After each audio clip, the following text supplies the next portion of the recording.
Nigeria is a country that is richly blessed in human and natural resources. Nigerians in particular are getting on to great exploits, doing so many great things from the north to the south, east and west of the Niger. We are truly exhibiting our talent in one way or the other. And because we understand this, and we celebrate and identify individuals who are trailblazers in their chosen field, we welcome you to another beautiful time on Executive Discourse, that program that really and thoroughly celebrates our trailblazers. I am Ololade Adeni. On this week's episode of the program, I'm taking you on somewhat of an academic journey. Yes, academics, and then we're also going to be talking about the environment, what you and I can do to ensure the sustainability and survival of the environment. And my guest today, he is somebody who started off in the world of the academics. In fact, before he took up this present position, he wasn't the academics, he was actually drafted from the four walls of a university to come and take up this office. I'm talking about the Director General and CEO of the National Environmental Standards and Regulation Enforcement Agency, NTA, in person of Professor Aliyu, Jauro. Hello, sir. How are you? I'm fine. You're welcome, Olalade. Thank you very much, sir. And good day, Nigerians. Thank you.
Now, as we usually do, because it's important for my viewers to know where you're coming from, tell us about your background.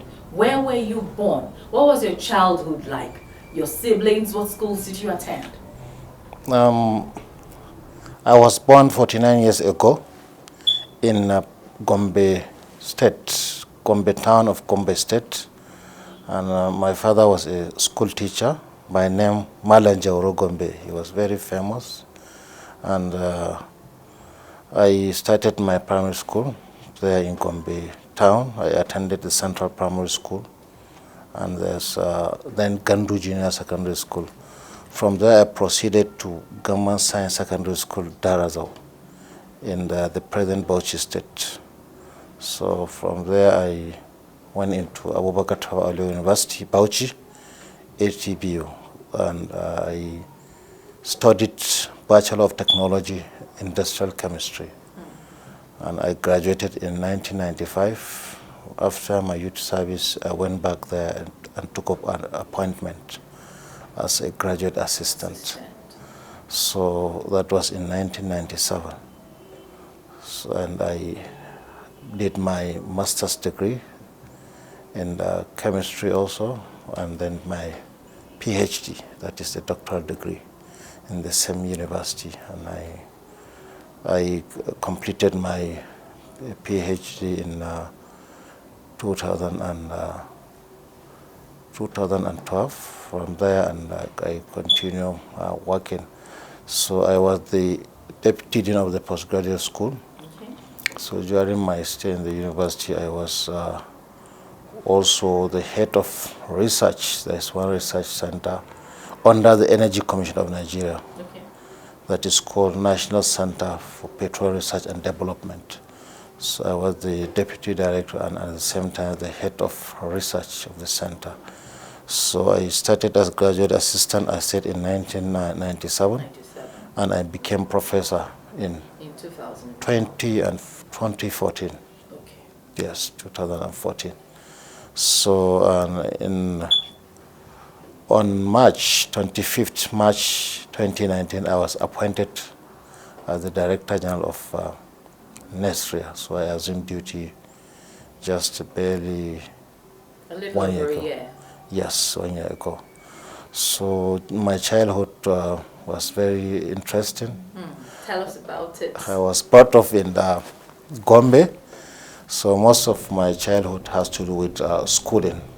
Because you were born by a teacher. By a teacher. So as a tradition, being a Muslim, first of all, when you reach certain age, as early as possible, you will be enrolled into the Islamic school. At the same time, you will be enrolled into primary school. So I started almost the same time. The school I started attending was just at my backyard. So I started there, and after 2 or 3 years, I got transferred into the Central Primary School. So where I started actually was Usman Memorial Primary School. Okay. So at that time I could remember my dad would say, it's not very safe for a very small child to walk down to that famous primary school, the Central Primary School. So it's better to start here. When you reach certain age, you can be able. There. Yes, that time there's no this luxury of driving children to school. Yeah, they trek, and along that school there is a river channel. Oh. So that is not safe. Was unsafe. Yes, so we go to school always twice a day. Twice a day? Yes. Why? Because you go to Islamic school. Okay, and then you go to the conventional school. You go to the conventional school. So you have little time for play. If you come back, you may have 1-2 hours. That time there was no television, there's no time for you to sit down and watch cartoons most of the time. So at night we gather outside and we do play with our childhood friends, all sorts of plays, and it was quite interesting. I can imagine. I really can imagine. I mean, you sitting maybe under the tree or just in the full glare of the moon there and telling stories and playing with your friends. Yeah, quite okay. At times when it's night, we sit down around our mother and she will be telling us a lot of interesting stories. Very educational. Yes, yes. Not like nowadays where the children will just sit down and be watching cartoon, be playing games. That time you sit down, they will tell you stories that are very, very interesting and that are educating. When you listen at the stories, you learn 1 or 2 things. Yes. Even after narrating, they will take time to shed more light on what you should learn from that story. Exactly. Yes, and at times I could remember she may be even telling us stories of some prophets you've been narrating here. Yes. So it was quite interesting. Wow. Having had such an interesting childhood and coming from an educational background, of course the son of a teacher, you decided to study chemistry. So much so that you're a professor of industrial chemistry. Why chemistry? Because there's nothing that is not chemistry. Okay. Tell me about it. Yes, there's whatever you see, there's a chemistry behind it. Even now, as you are talking to me, it's a chemical reaction that is taking place in your body. That's why you are able to speak. Okay. So chemistry is all-encompassing. Whatever you see, there's chemistry in it. So it's a very interesting subject.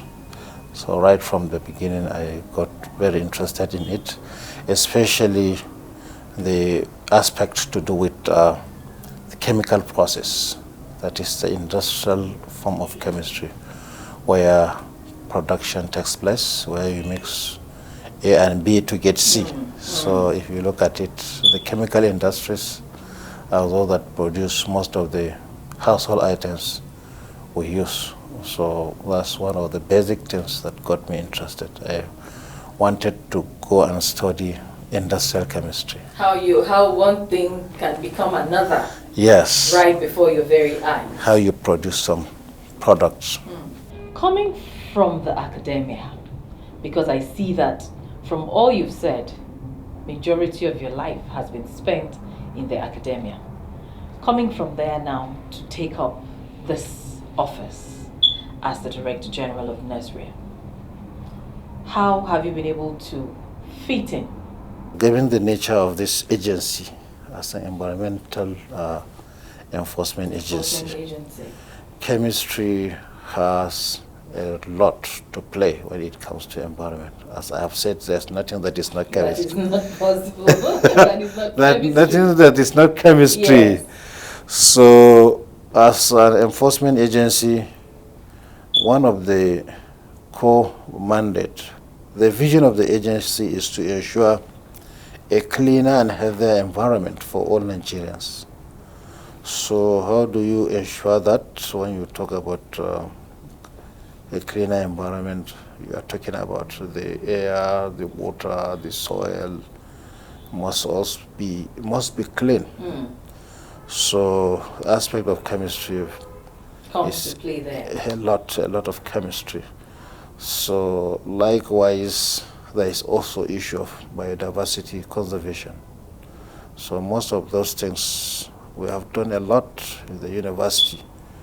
When I was doing my undergraduate, I used to wonder, why should somebody be learning aspect of biology, physics, in chemistry? You're doing chemistry, but you are taught most of these courses. So it's when you come out that you realize you need all those things, because one day you need them. So fitting in is not very difficult for me. When I came in before just some few months, I got accustomed to the job. I just need just to pick most of these materials. I read about them. I have known a lot about them. We have done a lot of courses to do with environmental sciences. So, and before you know it, I just get in quickly, and I'm doing well as far as I'm concerned. Very well, very well. You're doing very well, I must say. Now, looking at NSRIA, like you said, the core mandate is the protection of the environment to ensure that, we get a clean and safe environment. Maybe for the purpose of our viewers who do not really understand what exactly you do here at NSRIA, you can quickly take us through what NSRIA is sets out to do. NSRIA is an agency of the Federal Ministry of Environment. So we are the enforcement arm, the ministry. We have the mandate to ensure compliance with all environmental laws, regulations, policy, and guidelines. We are also responsible for ensuring compliance with all multilateral agreements, conventions, and treaties on environment to which Nigeria is a signatory. We have also the mandate to prohibit the use of any equipment or technology that undermines environmental quality. We are also responsible for ensuring biodiversity conservation. We also have the mandate to ensure the sustainable use of Nigeria's natural resources. So the vision of the agency, as I have said, is to ensure a cleaner and healthier environment for Nigerians. So the mission of the agency is to inspire personal and collective responsibility in producing an environmentally conscious society for the sustainable development of Nigeria. Yes. So what we do is to ensure that we go out and monitor the activities of facilities and individuals to ensure that they done strict compliance. So presently we have a total of 33 environmental regulations that we go out through. ensure compliance. So these statutory regulations cut across all aspects of the environment, as I've said. Some has to do with air quality, some are specific on some sectors, industrial sectors. For instance, electronic sector, we have specific regulation to it. We have a regulation on air quality. We have a regulation on noise. You know, noise is also noise pollution. So we have a total of 33. There's one on wildlife conservation. Yes, we call it Convention on International Trade on Endangered Species, to ensure that we protect this wildlife that are endangered so that they don't go into extinction. So these are some of the things we do. So much that NSREA does. I mean, we have these several outlined environmental rules and regulations to follow. But I want to take it from one particular one, which is the air quality control. During the lockdowns around the world, it was observed that air quality improved generally. But of course, we human beings are back with our ways. Lockdowns are over, at least in this part of the world, no lockdowns. And the air quality has gone really bad again. What are those things that we do which destroy the air, the air quality? Because like it or not, it impacts us negatively. During the lockdown, all people are at home, restricted. You know, whenever we go out, we're in the fun of using one form of transportation or another, especially in this part of the world where we don't have adequate mass transit. So all individuals will drive their own cars, you move around. So these mobile sources, that is the vehicles, are one of the major contributors of air pollution, because we use fossil fuel, and when this fossil fuel is burned, the exhaust emits a lot of carbon dioxide. When there's incomplete combustion, you get carbon monoxide, and the fuel we import, it has the fuel also has some sulfur content, so you get sulfur dioxide, there is nitrogen dioxide, and some of these pollutants also, when they go up there, they form the particulate matters. So especially this PM 2.5, which is very tiny. When you inhale, it goes down into the lungs.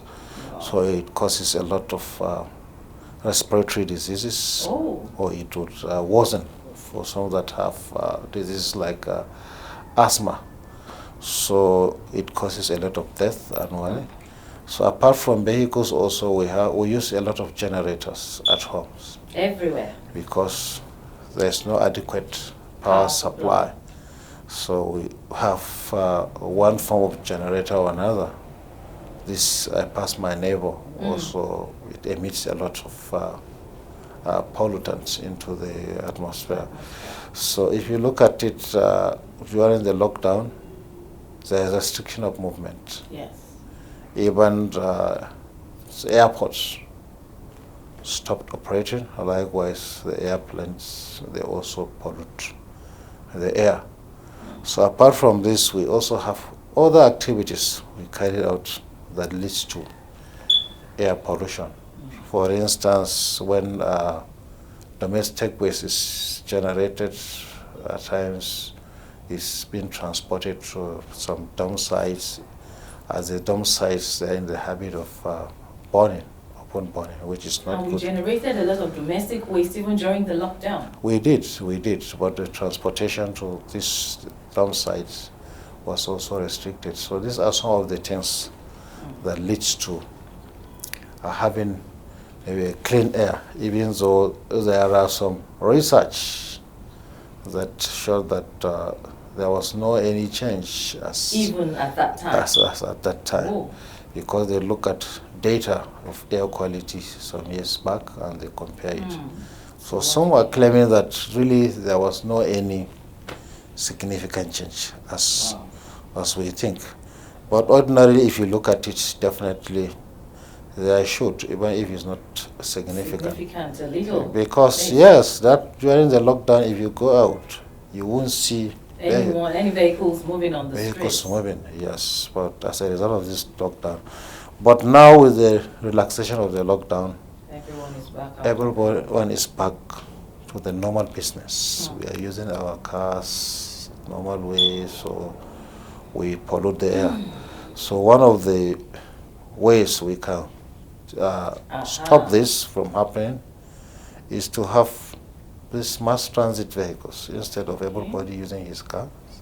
So you have mass transit. We can have railway working, especially metropolitan. So most people would leave their vehicles at home. So that will decongest our road and we'll get cleaner air. Likewise, now in most countries they are switching from petroleum-based to electric cars. Recently, they launched some of these cars in Lagos, and with time, most of these vehicles, the petroleum-based, are going to be replaced by some of these electric cars because the world is facing a challenge of global warming. So this global warming has to do with the climate change, and one of the major culprits is carbon dioxide. And this carbon dioxide is always emitted when we burn this fossil fuel. So it is believed that if don't do something about cutting down the emission, the world may get warmer to a stage where the earth we may not be able to survive. So it's very, very important for us to change our habit.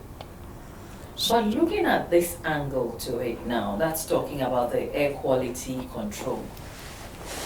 Is it now safe to say that really Nesria's hands are tied in being able to control and curb our activities that destroys the air quality? Or what can Nesria do?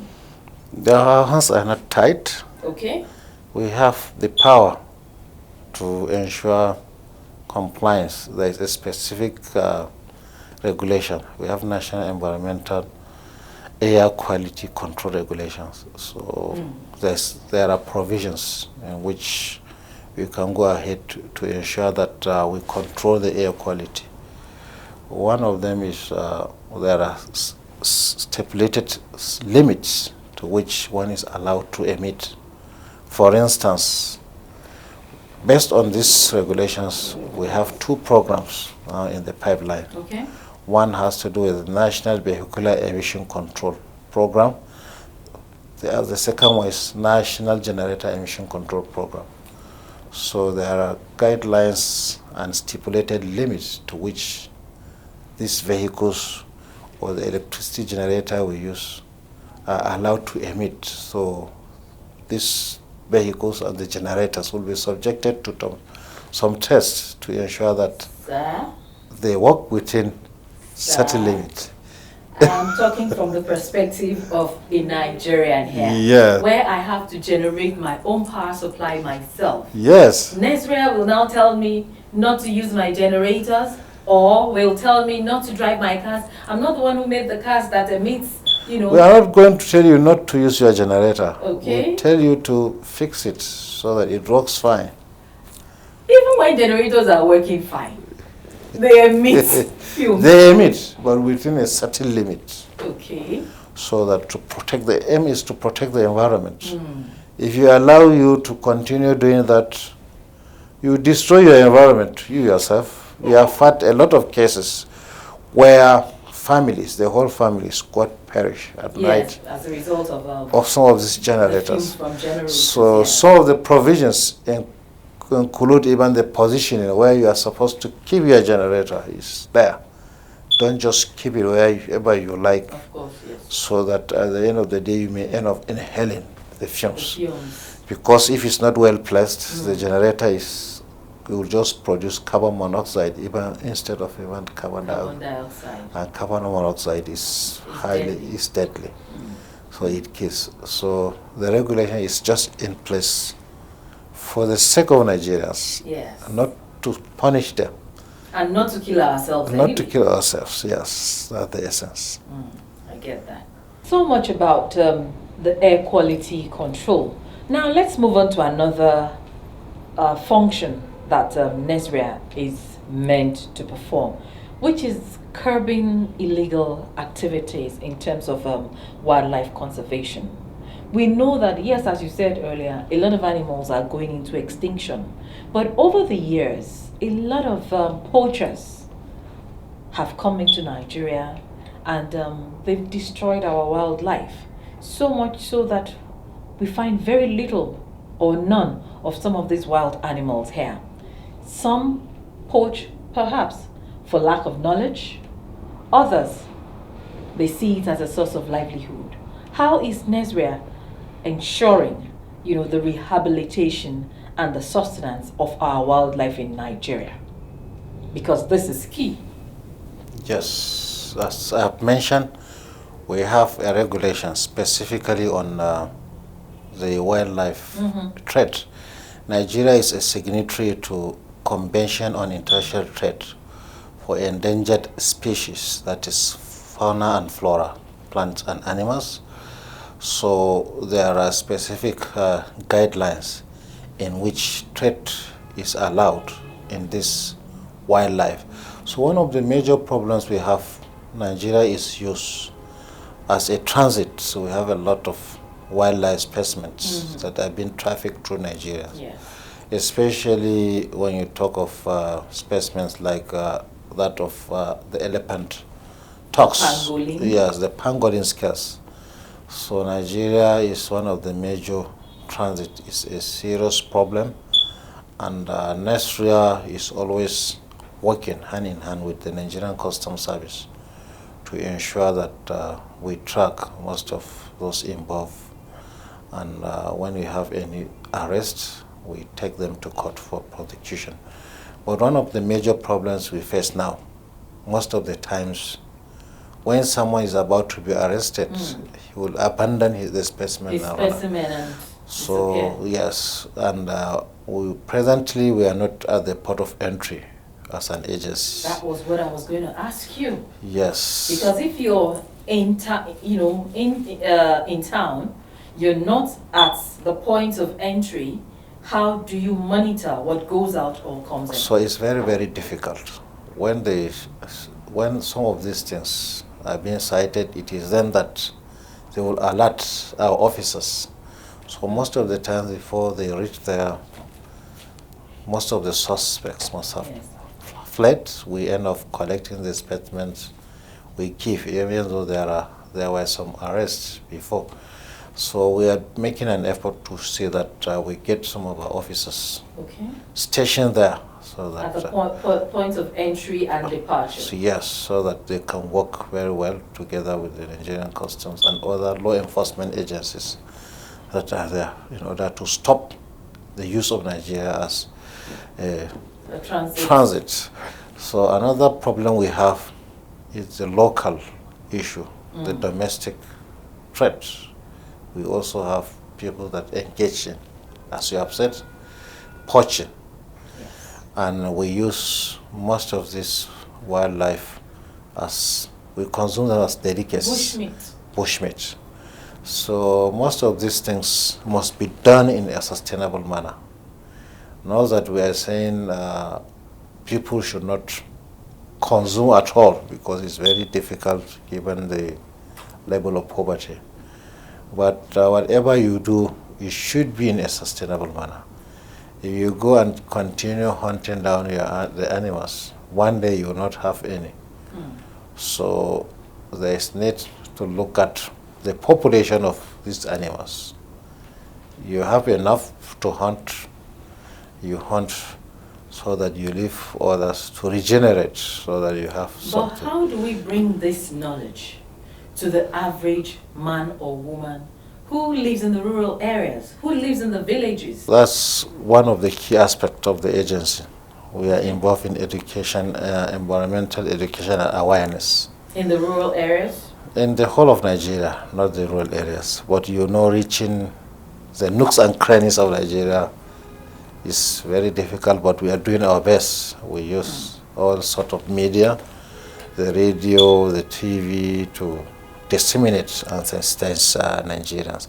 We are also engaged in environmental awareness, where we have state offices all over. We have 31 state offices, so our officers, they always go out to go and sensitize the public, talk to them about the dangers involved. There are a lot of dangers associated with even the consumption of this wildlife. Yes. People should be discouraged. If you look at this pandemic we are talking about, it's as a result of some of this attitude. Yes. It was mentioned that some of the people are of the opinion that the COVID-19 came as a result of the consumption of this bushmeat. Specifically, I think they said the bats. Yes, the bat. So we contract most of these diseases from this wildlife. Even Ebola. Ebola came from wildlife. From wildlife. So most of these diseases are zoonotic in origin. We get them from wildlife. So it's better for us to stop this consumption completely if we can't. And if we cannot, we always ensure that it is done in a sustainable manner. Some of the animals that are close to extinction, people should be completely stopped from hunting them if possible. Some that can be sustained, yes, people can go on with the hunting, but I think it's best if we can stop this completely, the consumption of the wild. I really hope and pray we can do that. Yes. As a people. All right, we've talked so much about Nesria. The program is still Executive Discourse, and I'm here with the Director General and CEO of Nesria in person of Professor Aliyu Jauro. There's so much to talk about, but you know what? Let's take a breather here. We'll go out to meet a few people who have worked with this man. Some people who, can attest to his wealth of knowledge. Because for me, this is academics, chemistry personified. Let's get to meet a few people who can talk to us about our guest today. Do come with us. Talking about the person of the Director General and Chief Executive Officer of Nesria, Professor Aliyu Jauro. He's a very young chief executive, very dynamic, very agile. His physique is intimidating, if you permit me to say that. He's coming from a very good background, the academics, as a professor of chemistry, and looking at what we do, it is a joyful thing to have a person like that heading an agency. Over the 1.5 years that we have related, he's a person who listens a lot. He's calm, he's gentle, he's jovial, and he's our friend. He's a very straightforward person and humble. He's a professor of industrial chemistry, and he's a focused person. So when he came, the first objective is just to leave a legacy, to improve upon what he made. He treats files promptly. He doesn't leave a file on his table without being treated for a day, whatever it is, and he doesn't take work to his house. Any work that was brought to his table, he makes sure that he treats it once and for all there and then. Professor Jauro He's one person that you can say is very much truthful. Whatever he said, just take it the way it is. Okay? And this is what even made it for us to become much more close.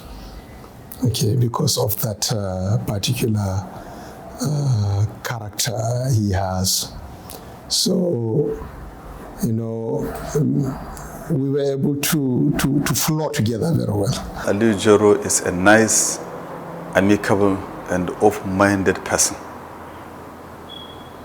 He's always honest, straightforward, and an upright man. He succeeded in that because the NTA is a professional agency that has to do with environmental sciences and environmental management. Aliyu Jauro is also a professional, specialist in environmental sciences and management. So I think that made it much easier for him to join the public service and move on. Glad to know you're still here with us. The program is Executive Discourse, coming to you on the network service of the NTA. And we've been out there to talk to a few people who know Professor Aliyu Jauro. We're talking about the DG and the CEO of NSRIA. Now back to you, sir. I know that, yes, you've mentioned some challenges that you have here, but looking at NSRIA, looking at the office you hold, and also looking at Nigeria and its complexities from the north to the south, the east, the west. What have been your major outstanding challenges since assumption of office? One of my major challenges, you know, as an agency, you need adequate funding for you to work very well. And our mandate enters us to be present in the 36 states and the FCT. So we have 31 states, and the funding is not good enough, even though the federal government is doing its best. But we need to have a lot of operational vehicles because we go out to inspect, ensure compliance, and some of the places we go includes mining sites. We go into some bushes, as you have said, to monitor the wildlife and other facilities around. So funding is a problem. We have 2 national reference laboratories, one in Kano, one in Port Harcourt. Most of the equipment are obsolete. So without money, you cannot be able to fix some of these things. So this is one major challenge. Another challenge has to do with the aspect of the staff. We don't have adequate number of staff, and most of these staff are not well trained. Just engage staff and just tell him to start working. Without the prerequisite training? Yes, so we are doing our best to see that we start this training of staff within the limited resources we have, because we have a lot of staff. Another challenge has to do with the office accommodation. Presently, the headquarters doesn't have a befitting office accommodation. We are renting.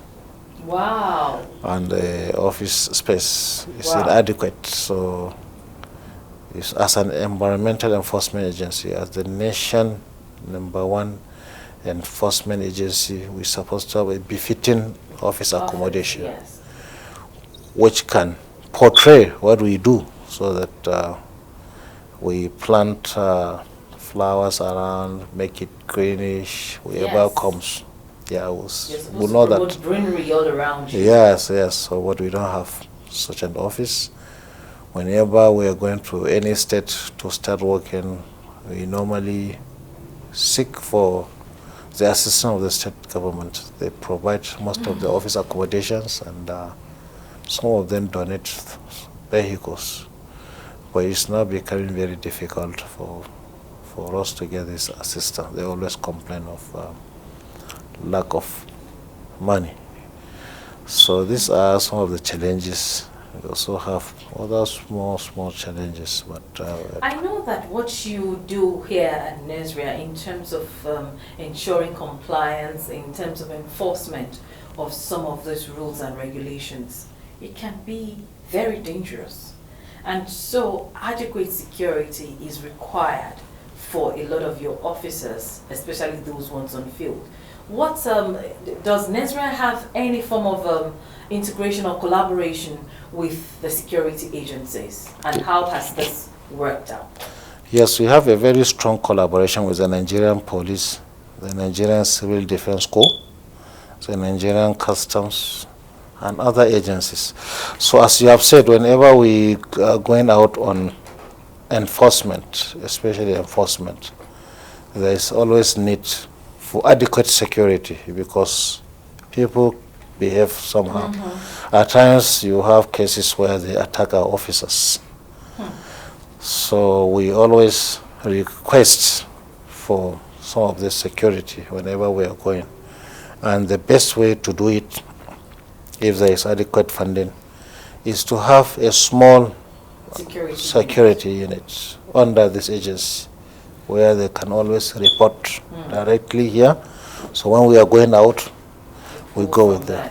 But as it is now, whenever we are going, we write a letter officially requesting for some of these officers to accompany our officers on this assignment. Even recently, we requested for some of them when we went to seal a facility, a mining site here in Abuja. And even last week, I think I signed a letter requesting for some of the security police so that we go and seal a BTS mass best transceiver station that is not abiding by the stipulated regulations. So it's always a challenge, and we hope in the near future we'll get a small detachment that can be residing here in Nesria, so that whenever we are going out, we can just go with them. Go with them. Wow. Because it's a continuous process. Yes. We'll continue to go on compliance monitoring and enforcement. Well done, I must say. Thank you. Now, having left your very, very comfortable zone of the academia and now coming into public office, and of course, you seem to be a very busy man. Take us through your normal day. What does it look like? How does your day pan out from sun up to sundown? Okay, my day starts as early as 5 o'clock in the morning. I will go to the mosque, pray as a Muslim. When I come back, then I will get ready for a road walk. I always go out for a jogging and brisk walking, where I always cover 10,000 steps. That's slightly above 8 kilometers. When I come back, then I would get ready for office, take my bath, my breakfast. Then I will set out, come to the office. So usually the day is always occupied when you come to the office. A lot of schedules, ranging from meetings in the office, going out to other places for some interagency cooperation once in a while. And we also receive a lot of guests apart from the office engagement, working on files. So we usually work throughout the day. There's no any break time for me officially. Usually we have 1 hour break from 1 to 2. So when it's 1 to 2, most of the work staff will go on break. Some will go out and come back, some will stay. But I always stay indoors to do some work. And we always ensure that we close around 6, 7 as chief executive, because you have to stay back and do a lot of things. You are not a normal worker staff that can say now is closing time. I have to close, and at times we work 7 days a week. We come on weekends to do some work to clear the table so that you start the week on a fresh note. Yes, and I always ensure that all the tables, all the files on my tables are treated before I close from work, so that the next day we start afresh. So that's how I spend my days, and I enjoy spending the day like that. You enjoy spending the day like that, but I'm wondering, does this not impact your family? How much time do you have for the family? In fact, not much. When we close, yes, just have some few hours when you get back home. Maybe 1-2 hours with the children. Wow. Before they go to get to bed. I know it's too small, but this is some of the sacrifices you make as chief executive. There's no option, because I don't want the job to suffer, so we must sacrifice. You must sacrifice. Yes. Okay. In that sacrifice, take a pause there, because I need to meet some members of your family. At least our viewers need to meet some members of your family to actually know what their take is on your job, to tell us who exactly you are on the home front. This one that you spend very little time at home.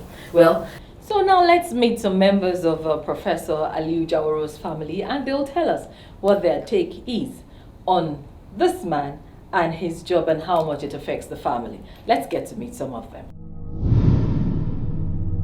Professor Aliyu Jauro is my brother. He's a very humble man, very simple man, easygoing. As a member of our family, I can tell you that he's full of empathy. And behind the simplicity that is always manifest is an intelligent, strong-hearted, resolute, firm, and promising intellectual. Professor Aliyu Jauro is my immediate elder brother. He's a very kind, gentle, humble, promising, generous, easygoing, and hardworking person. For him, family is very important. He takes anything to do with family seriously. Anytime you call on him, he's always willing to listen to you. And it is always difficult to see him angry, not because he doesn't get angry, but because he has a unique way of containing his anger. And whenever you are wrong, he doesn't shy away from the fact that you need to be corrected, and be corrected in a polite manner. He deals with situations differently, which to me is very impressive. Yes, having met them, you've confirmed what he said earlier about not really having time for him. But of course, you can also see that these are members of the family that really, really love my guests today. Whichever way it is, they know that he's delivering a national service. Having heard from your family, in all that you've said, yes, you wake up very early, you do some walks and all that. How do you relax? If you do relax at all. I do. You do? Yes. Please tell us how you relax. I relax by going on a workout. I like trekking, so whenever I have the chance, I will just go out, walk around. I like it. It's one of my hobbies. And I have some friends around, so I do visit them. We go out and we relax. We go to some places just to sit down and chat. So that's, and at times when I have the ample time, I take my families. We visit some friends. So that is the way I relax. That's interesting. You're an academic. You know, you came from the academia, and you remain one for life. any hope of you going back to the four walls of a higher institution? Yes. Even now, my intention after my tenure, I'll be going back to the university. Wow. Because that's where I came from. Even when I got appointed, Yes. I just look for what we call study leave. Okay. Not study leave. I went on leave of absence. Okay. So operating to the university, I gave them number of years. Oh, for which you will be away. It will be away, and they granted the approval. So And what happens if Mr. President says no, you're not going back immediately? he has this. He has the final say. Exactly, he does. So I will just communicate to them. I will just write after the expiration of this number of years. For instance, now I'm in my first tenure. So if the tenure is extended, then I have to write to the university again, telling them that I've gotten an extension for additional 4 years. So I know they won't say no, because Knowing it's coming from Mr. President, they will yes, say no. so they will just grant me approval. So they will send the letter. So after all these years, then I can just go back at the end of my tenure, and I will just fit in. That's normally what we do in the university. Fantastic. Now, as we round off this discussion, Professor Aliyu Jauro, Nigeria, as we've identified, is saddled with huge responsibility. And the success or failure of this organization, it doesn't just lie with you and your staff, but also it lies with the cooperation of Nigerians. I want you to talk to Nigerians, to speak to our consciousness. Now, I want you to do this because even our personal hygiene leaves a lot to be desired as a people. So there's a long way to go. I want you to speak to Nigerians on how we can help to create and sustain, a safe and clean environment that will serve us all. Yes, my call to Nigerians, the environment is you and me. Without this environment, we won't have a place to live. So let's ensure that we do the right thing, ensure that you clean your environment, you have a very clean sanitation so that you have clean water, and also ensure that you protect the environment in all ramifications, right? Ranging from the biodiversity, conservation, and all other aspects, so that at the end we want to achieve a cleaner and healthier environment for all of us, and we have a sustainable development of Nigeria.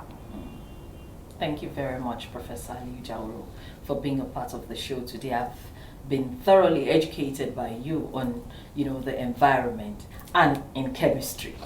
Thank you. You're welcome. Anytime. Thank you so much. All right, I have been talking to the Director General of Nigeria. He has thoroughly schooled me, and I hope you've also been schooled. Remember, he's from the academia, and he would always remain one, a teacher, the son of a teacher, who is also a teacher and will always remain a teacher.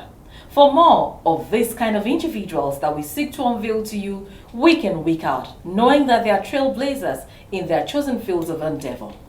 Let's do this again, same time next week. But remember to keep your environment clean and safe, because whatever it is you do, good or bad, tells on the environment and it comes back to us. I am Ololade Adini Jatini. Bye-bye for now.